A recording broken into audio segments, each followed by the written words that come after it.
Casino Corridor Park approximately 3 p.m. I remind you that the information that we are about to provide is preliminary, as we are very early stages of the investigation. We're going to need the public's help with this one.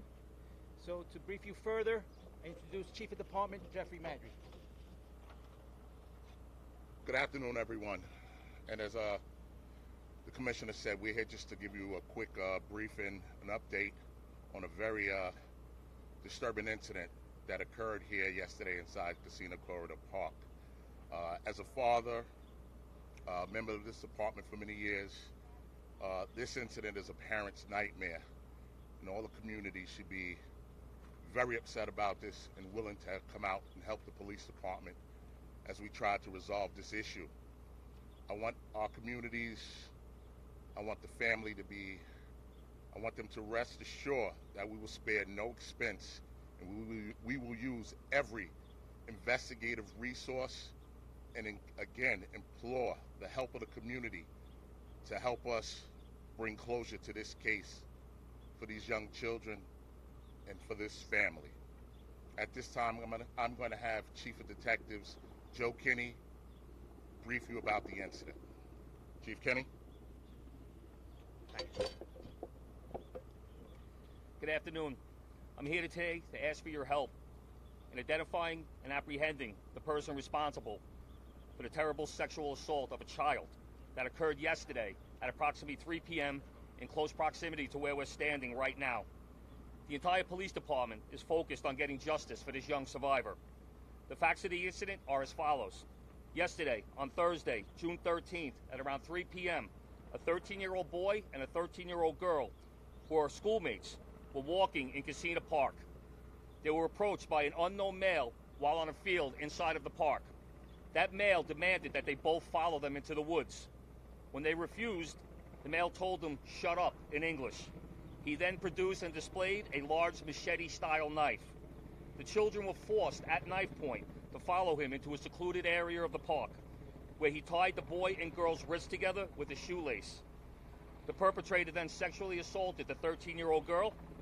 When the assault was concluded, the perpetrator told both victims to wait at the location for 20 minutes while he fled the location on foot after robbing both children of their cell phones.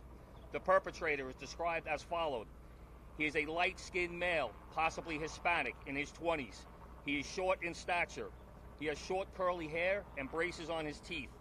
He has a tattoo on the left side of his chest, described as either a bull or some sort of similar animal, with red eyes and horns.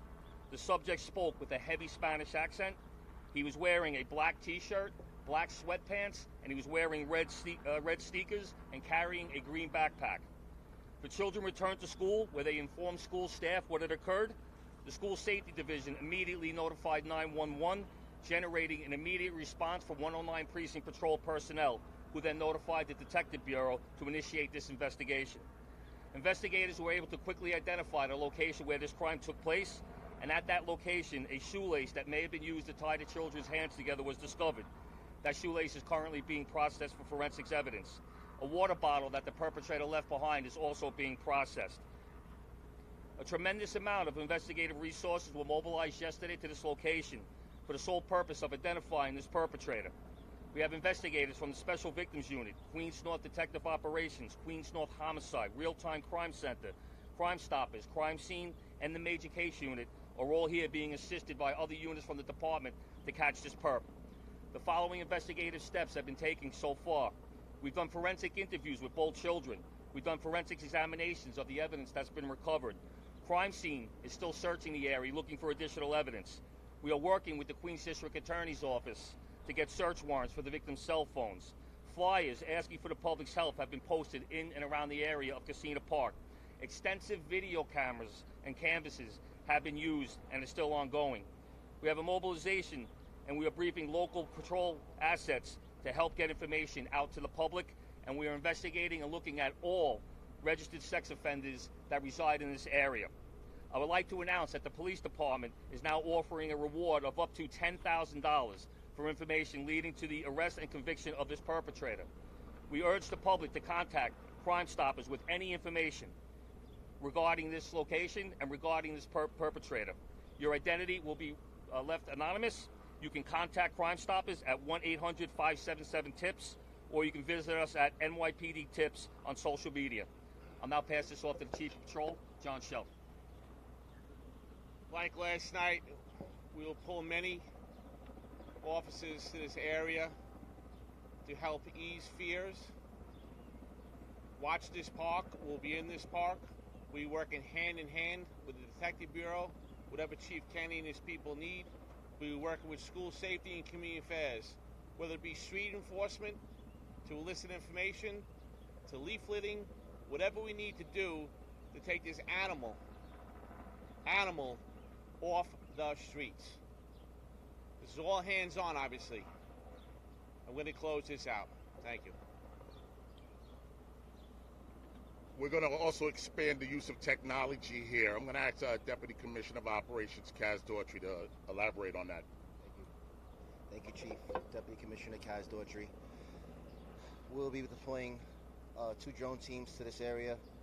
They will provide an aerial view, which will be watched in the 109 precinct at the desk with the desk officer, and also at our Joint Operations Center located at One Police Plaza. We're also going to be installing some small-scale cameras around the area and some covert cameras around the area, just because we want to make the community here feel safe and also keep them safe. I'm a father of a 10-year-old beautiful girl and a 6-year-old son. Last night when Chief Kinney briefed us, we were getting the update of this satanic incident that happened in the park. I want residents and New Yorkers to know that Chief Kinney and his detectives will scour the globe to bring some closure to this family. We will leave no stone unturned until we bring this monster into justice. Thank you. Again, thank you to the media that's here this afternoon. And again, we implore the community, if you know anything, no matter how insignificant you may think it is, please alert us, let us know. It could be the clue that makes the difference in this. At this time, we'll take any questions about this incident. Don't call out, please. Roger Stern. Does this track with any other crimes? Is there a pattern here? At this time, we didn't see anything, but I'll let Chief Kenny elaborate on that. Yeah, we're looking at several different things. As of right now, we don't see a pattern of sexual assault in this nature, but we're looking through every kind of pattern because this also touches on robberies as well. So we are right now doing computer analysis on all crimes in this area, whether it's receiving a C summons in the park or whether it's a report of a suspicious person. We are vetting every bit of information, every computer program that we have available to us is being used right now. All right, we're going to go to Paisley.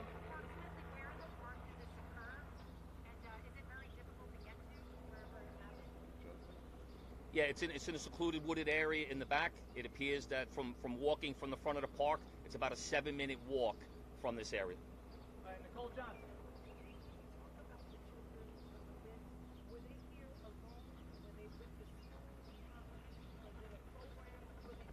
They were dismissed, regular dismissal. They left school. They went to the park. They were playing a bit of soccer. They decided to come back to the school where they were accosted. Okay, we're going to take 2 or 3 more. We're going to go with Jennifer Bismarck. We just asked about the school. Do we know for sure if they went to the school or not? That'll be part of our investigation. DC will get to that. They'll get to that later on. My question is regarding the video. How are you guys doing as far as surveillance, canvassing surveillance video in the neighborhood and around to see where this guy could have fled? That was the first part. And the second part, Commissioner Daughtry was just talking about you guys are going to be installing cameras here. When is that going to take place? Yes, we're in the process of doing that right now. So there will be cameras in the general area where people are playing at, and we're looking at how we can put some cameras in a secluded area. Once again, we want people to come to the park. We want them to enjoy the park. We want them to feel safe. We want them to be safe. There was a horrific incident that happened here, and we have to do, as an agency, we have to put up cameras and just so people can know, just put them at ease a little bit that the NYPD is watching and keeping an eye on. Yes, it will be. Okay, and then how are you guys doing as far as getting videos from surveillance cameras in the area? Are you having any luck with that? We are currently tracking all entry and exit points from the park at that particular time.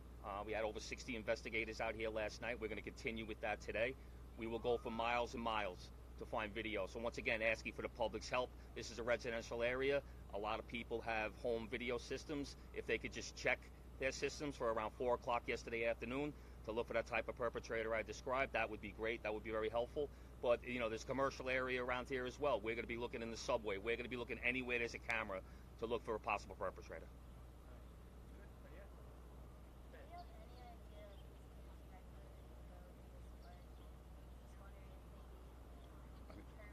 Speak up a little bit. Do the children go to this park often? And he's wondering if maybe the park saw them before. I'm going to let the precinct commander, Inspector Coleman, answer that question. He knows this precinct better than anybody. He knows the area. Yep. Good afternoon. So we don't know about these specific victims in general, but in general, a lot of the kids in the school in the area use this park, and it can be a very crowded park. All right, our final question will be Nia. Can you just tell us, anybody, are there any particular procedures that are going to be put in place for this school and other schools in the area until the end of the school year going forward, especially with regards to kids arriving and then being dismissed? So like I said earlier, we'll be working with the school safety division and the schools. We had a call this morning with the superintendent's people, all the principals in this area, and we'll definitely citywide, until we find out what's going on, citywide we'll be doing heavy park enforcement to keep the city safe, and especially this community. John, talk about the principals we did earlier.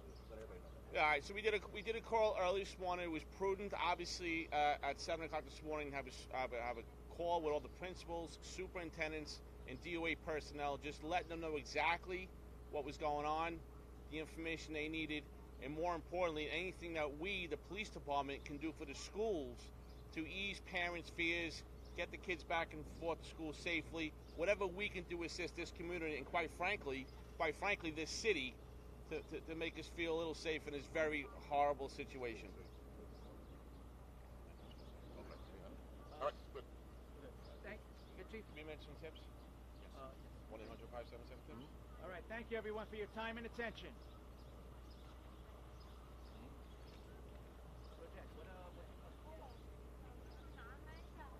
Just come